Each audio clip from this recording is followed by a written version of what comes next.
Continuamos con Saber y Sabor. Les cuento quiénes me acompañan esta noche. El doctor Gabriel Chagra Dip, que es presidente de la Fundación Aurea, que es una fundación que se dedica a la atención de los enfermos labios leporinos y quemados, y el doctor Alberto Robredo, que es médico también, presidente de la Fundación del Hospital Público Materno Infantil y también es presidente del Colegio Médico de Salta. Bienvenido, amigo. Gracias. Un placer que hayan venido. Gracias por la invitación. Bueno, ustedes escucharon la presentación, la editorial que hice. Repito que me parecía importante marcar la diferencia que hace que haya fundaciones que se dediquen a cubrir los espacios que no pueden cubrirse a veces a través de los servicios de salud públicos, porque hay mucha gente que no tiene obra social, hay mucha gente que, bueno, mucha gente es hasta auspicioso, es decir, más del 50% de la población que no accede a una buena obra social y tampoco a un buen servicio, digamos, dentro de los hospitales públicos, más aún si están ubicados lejos de la capital salteña. Entonces, en buena hora, y yo los felicito porque las fundaciones realmente llegan a suplir esta falta y sobre todo llegan a la gente que no puede, que está impedida por muchas razones, por su falta de educación, por su condición económica, por las condiciones en que vive.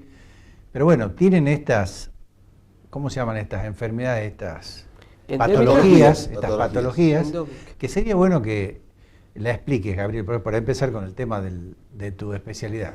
Sí, efectivamente, bueno, yo he trabajado muchísimos años en el hospital y conozco la realidad hospitalaria y sé lo difícil que muchas veces es para los pacientes del interior, sobre todo, llegar al hospital, ser atendido, ser operado, sobre todo con patologías, como tú lo dices, que no hay especialistas en el interior de esta patología. En el caso nuestro, nosotros hemos hecho la fundación que se llama Fundación Aurea. Aurea proviene del griego, que significa lo que usaban los griegos para la recuperación de la belleza. Entonces, nosotros apostamos a esto, a recuperar no solamente la belleza, sino la funcionalidad de todos los pacientes que puedan acceder a un tipo de cirugía como este tipo de secuelas de quemadura o labio leporino.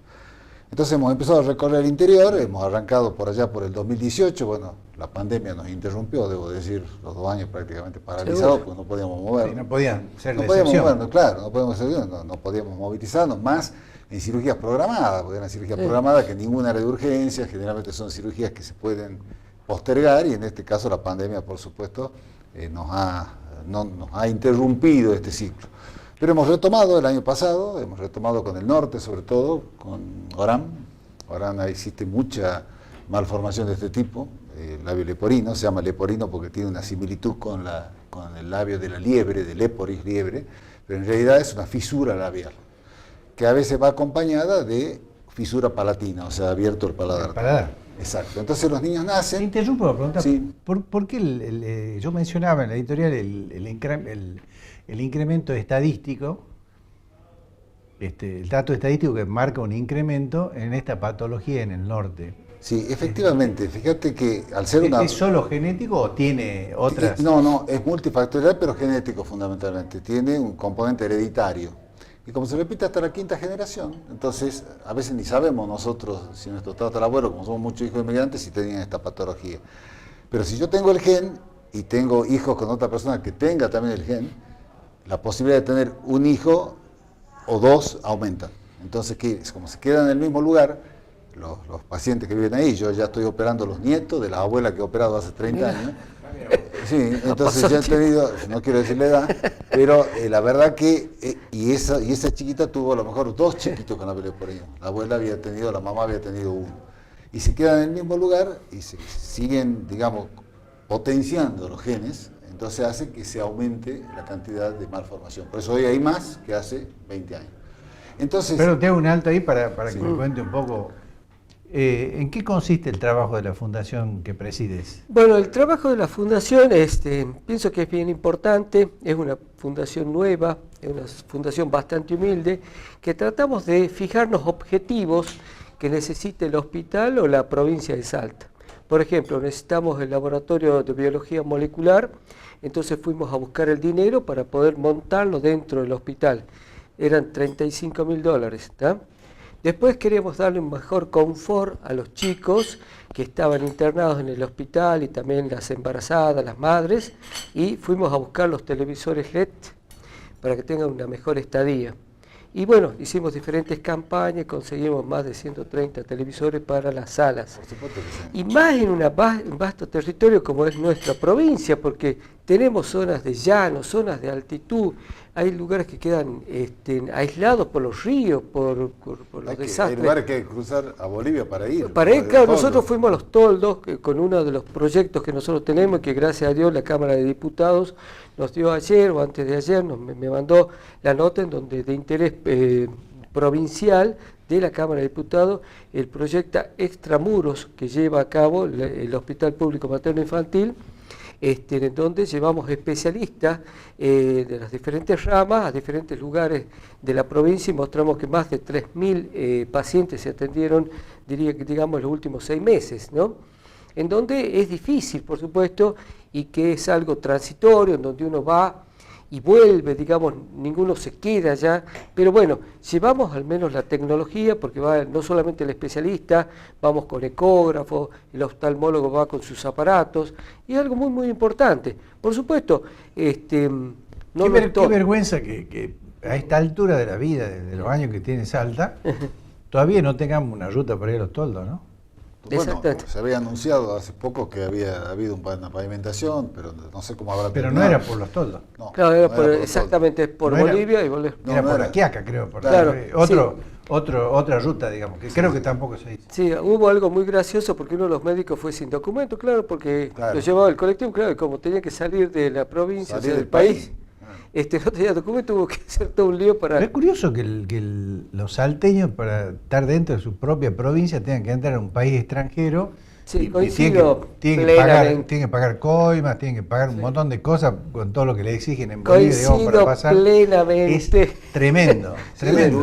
lugares como Nazareno, que tenés Sí, 9, Nazareno. 10 horas de viaje, o sea, como irse a Exactamente. Córdoba prácticamente, llegar a Exactamente. Nazareno, o sea, llegar con un especialista, poder brindar.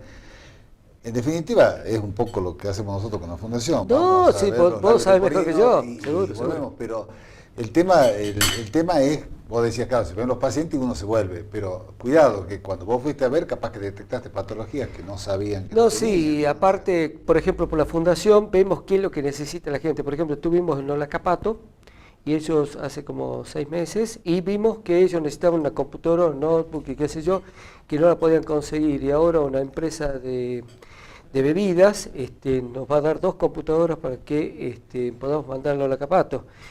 También, por supuesto, eso le va a permitir hacer algo de telemedicina a través de una enfermera que está estable allí, pero que es una... Ahora, excelente. esto pinta una condición patética, ¿no? Digamos, en el interior, porque Sí. el ejercicio de la medicina hoy, Seguro. gracias a Dios, el avance tecnológico que hay. Seguro. Hace pocos días hicimos un programa con 2 médicos oncólogos, Sí, sí, creo. no sé si lo vieron, Sí, pero sí, bueno, sí. justamente hablamos del avance farmacológico, Sí, tecnológico, no, seguro. científico, médico.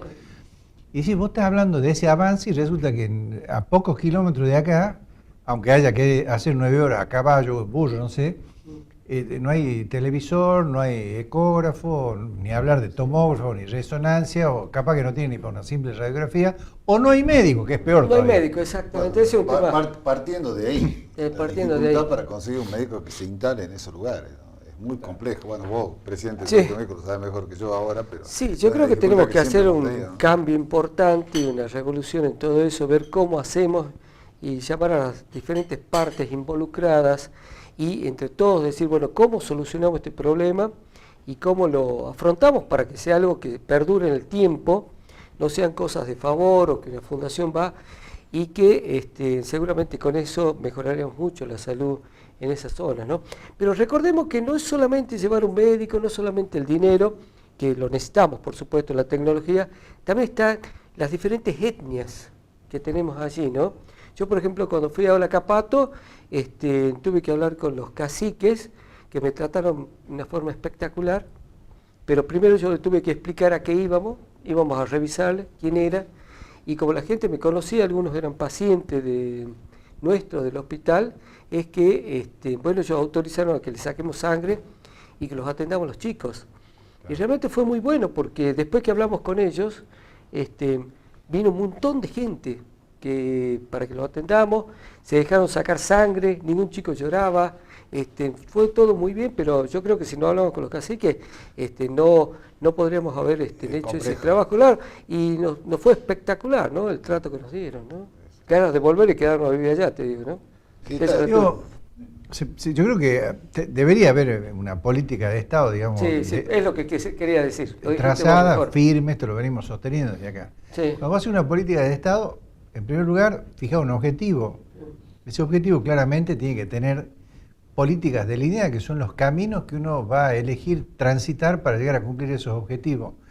Tiene que haber una planificación, organización, dirección, tiene que haber control. Todo eso que están en los principios de administración de Fayol y Taylor, bueno, eso se tendría que llevar a cabo. No se hace desde que yo tengo uso de razón, no se hace. Fíjate que hay políticas estratégicas que algunos sí las están poniendo en camino. Yo, por ejemplo, anteayer estuve en Rosario de la Frontera, haciendo atención médica. De lo mismo, la fisura labial, por supuesto, vamos allá, la gente muy agradecida, porque en definitiva después nosotros los trasladamos, trabajamos con los intendentes, con los concejales, fundamental, ahí donde la política es muy útil. Uno dice que la política, que los políticos no. Muy la política útil. Es fundamental allí en el interior, el contacto con el intendente, que es el que conoce el paciente, que conoce ese labio leporino que está adentro y que no llega al hospital.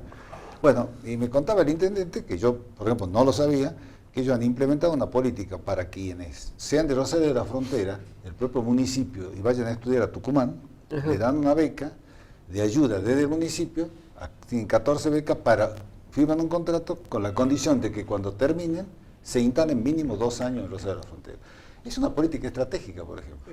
Eso está bueno porque, aunque ya no esté más el intendente, empieza el primer año, ya la política esa se ha implementado. O como cuando me tocó ser ministro de Salud, que implementamos junto con la Universidad de Tucumán el inicio de la Facultad de Medicina, porque el tema era que los médicos estudien acá, porque no podían irse, y de hecho hoy está la Facultad de Medicina, creo que ya va a salir. Sí, hasta fines del año que viene. Que es una política estratégica, pensada, yo no soy más ministro, pero ha sido una política que esté pensada para hoy, para que haya mayor oferta. El problema es que después te ponen un recurso de amparo y los que han firmado pueden venir a la capital, porque es lo que nos pasa con los residentes, ¿o no, Gabriel? Bueno, vos me habías contado una oportunidad cuando faltaban estos cirujanos, cardiocirujanos infantiles, hablábamos del tema y después, un tiempo después volviste a este programa y me contaste. Tenemos los cardiocirujanos, hicieron la residencia y cuando terminan la residencia se van a Córdoba, se van a Buenos Aires y no quieren quedarse. Sí, pero realmente a través de tu programa yo creo que fue muy importante porque la comunidad supo que había falta de médicos, cardiólogos, pediátricos y cirujanos. Bueno, y ahora tenemos el número que nosotros creemos que es el adecuado. Y estamos trabajando. Bueno, eso es muy auspicioso. Tengo que ir, hablando de auspicio, tengo que ir a ver qué dicen nuestros anunciantes y ya volvemos.